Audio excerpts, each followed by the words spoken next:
స్తంభాలు కట్టి ఆ స్తంభాలకి తాడు కట్టి ఆ తాడుకి గడ్డిని చుడతారు. గడ్డిని చుట్టి దానికి ప్రమిదల్ని ఏర్పాటు చేస్తారు. అక్కడ ప్రమిదని ఏర్పాటు చేసి తోరణాలు అంటే తోరణం మాదిరిగా గడ్డితో ఏర్పాటు చేస్తారు. ఏర్పాటు చేసి ఈ అగ్ని వెలిగిస్తారనమాట. వెలిగించేటప్పటికి ఇక మొత్తం కాలుతుంది. అది మొత్తం కాలిపోతుంది. మనకి ఒత్తి ఏమి కనిపించదు, ఎందుకంటే గడ్డి కాబట్టి ఆ గడ్డి ఇక వెలుగుతూ ఉంటుందన్నమాట.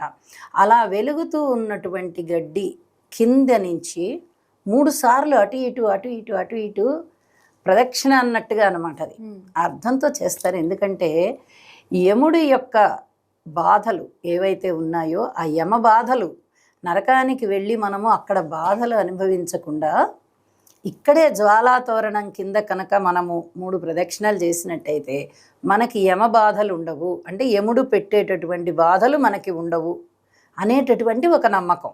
కాబట్టి ఈ